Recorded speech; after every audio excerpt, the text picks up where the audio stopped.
We all have a story to tell. What's your story?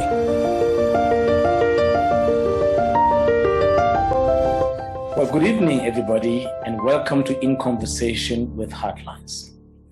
My name is Olefile Masangane, and I'm Church Liaison Manager at Heartlines. Now, this evening, we are hosting a conversation with Pastor Gerald Mthembi. We're looking at Freedom Day. Recently, we've just celebrated this day, and now we want to engage him around the value of freedom in our country and the contribution of the church. Pastor Gerald, welcome to the platform. Tell us about yourself. Who is Gerald Mthembi?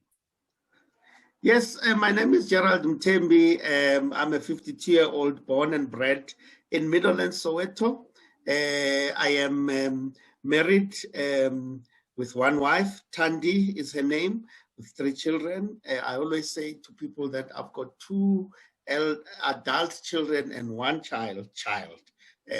My 2 girls and 1 boy. I adore and love them and want a very bright future for them and for my family. I'm also a pastor at the AFM Hope Community, a church that loves God and loves people, shepherding a group of lovely people in the church who love the Lord and are committed to the gospel of Jesus Christ. Sure. Thank you so much, Mfundis. Sometimes going from feeling disconnected to connected starts with one simple question. What's your story? Growing up in a church that was so involved in the fight for freedom, is there an event that sticks fresh in your mind when you go back? I mean, you speak about you as a child at the age of 8, you saw these things happen in front of you. Is there one event that sticks out for you?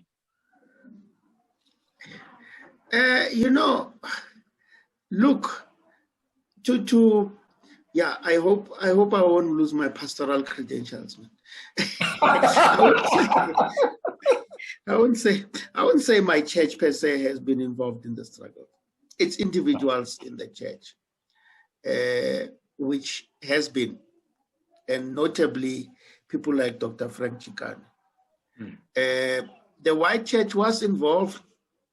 I think my church is one of those that really perpetrated apartheid and oiled it, from the white perspective, and how the black church was, and I mean the fact that Dr. Frank Chikane was kicked out of the church is testimony to how conservative the church was and who led the church.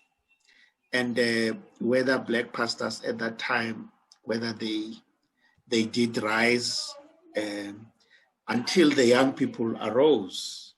Sure. I remember in 1981, 82, so maybe 83, 84, when we formed something called the Reinstate Frank Chikane campaign. And as a young, I was still fairly young at that time. And then I was always with older young people in the church, the likes of Joe Mabuela, Dr. John Maluma, who were leading struggle for reinstating Frank Chikane. Some familiar names there. Some familiar names. Yes, okay. Yes, and I remember in one of the youth conferences, where the young people said, no, enough is enough. We want Frank Chikane to be reinstated. This church needs to be transformed. And that's when I think we stood up as young people in the church to say we are aligning ourselves with the struggle in the country, and started reading things like the Kairos document and starting to try to, and that's what also formed our own consciousness around that, and being exposed to liberation theology, the writings of Black theology, the writings of people like Dr. Alan Busak, John Granji, and them, starting to Albert Nolan, trying to really understand how how our faith can be used as a tool for liberation.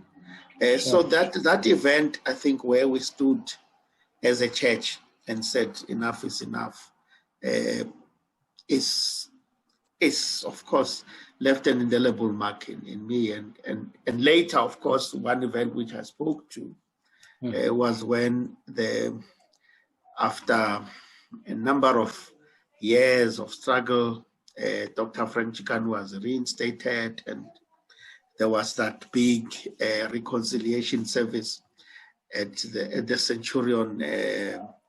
I think it's now called Super Sport Park, if I'm not wrong, in Centurion, in the cricket stadium there, where we met black and white, and they confessed to one another in terms of what had happened. And I think that was a very glorious day for me as a child of God and as a member of the AFM. It was a very proud moment. How it culminated into that, and the role that my own dad played. My own dad was part of the first executive of what they called the Composite Church, when the black, coloreds, and Indians came together with the whites during the time of the transition. So he was part of the leaders of that transition. And I remember the discussions that I had with him around there. And it was nice because when we could now have open discussions around these issues and what I did and what I was up to behind his back in terms of, so it was a tremendous period. But I also saw him as well being liberated as well, and he started to publicly speak about the wrongs of apartheid. We started to have those discussions, and and that was very those discussions with him at that time, and also him leading a number of young people who, as I say, went on to be leaders, to be great leaders. I mean, people like Bishop Musa Sono were part of my late dad's church. Dr. Joe Mabuela, were part of that church, and they've gone on to really be leaders currently in society and in the church. Sure. The struggle for freedom changed for you in your lifetime, and how do you see it now as a pastor? I think there is still a struggle. 1994 is something that you can say is a cliche, but it's true, brought a lot of political freedom. The struggle continues for economic freedom. The struggle continues for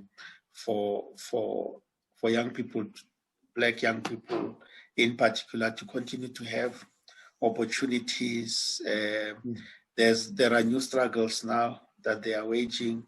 The struggle against drugs and alcohol abuse, against poverty. It's a new struggle. The young people who are going through that now were not in that previous struggle, and they don't understand it. And they are facing their own struggles currently, which they need. We need to assist them as well in terms of moving forward and waging the struggle for their current time, for the current challenges that they are facing. And indeed, like those of old, if they continue to work hard, they continue to persist, yes, they can make sure that indeed economic freedom is achieved during this time. Sure. Well, I mean, it keeps on going, and the struggle continues. As they say, luta continua. Pastor Gerald, why don't you just give us your parting thoughts as we wrap it up? give us your parting thoughts. You've given us a lot to think about. You've given us a beautiful history, interesting encounters that you've gone through. Some interesting names are popping up here as we've been listening to you. And whereas you was like, oh, I know that person. Oh, I've heard of that. Now, give us your parting thoughts as we wrap up this evening. Yeah, no, thank you. I think on this Freedom Month, we always say that let's really take care of this freedom. There's a song which says, "Ulphathe kahle leli vangeli, ngoba la balishumayela." You know, in the same way, I want to say that let's take care of our freedom. During this Freedom Month, let's reflect, not in a nostalgic way about the past, but in a way that inspires us for the future and really makes us to reflect on the cost of what we are enjoying now, and that we need to take care of it. That we have a responsibility to the next generation. That when we leave, the next generation would not be cursing us, but would be proud. In the same way that we are proud of the Mandelas, the next generation should be proud of us. To say they once walked. My granddad, I hear about him. My granddad Olefile, this is what people say about him and what he did. You know? So I think we need to ensure that we take care of those things, those basic things, so that the next generation can also look back with pride on us and not with wanting to curse us and saying, hey, those people were just wasted years. Oh, yeah. Sure. Thank you so much, Pastor Gerald. We don't want our great-grandchildren to come and spit on our graves. And oh man, that is the last thing we want to see happen. But thanks so much for sharing such a rich personal story.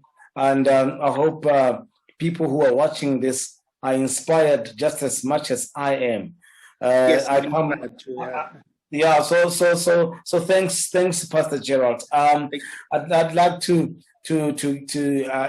just say thank you also to the viewers for watching, and we hope that you will keep engaging with this platform, with Heartlines, as we're having these crucial conversations. And this month we were talking about freedom and the cost of freedom and the contribution of the church. And as Pastor Gerald has said, he wouldn't say the entire church, but Christians in churches. It's a very clear distinction. So thanks, Pastor Gerald. And I want you to just say goodbye to the viewers, and we'll wrap it up after you said goodbye. Thank you. Goodbye, and thanks for listening. And all the best. May God bless you in whatever ventures that you are involved with. Let's really make our country work, and it's really up to us. Thank you. His story. Her story. My story. What's your story?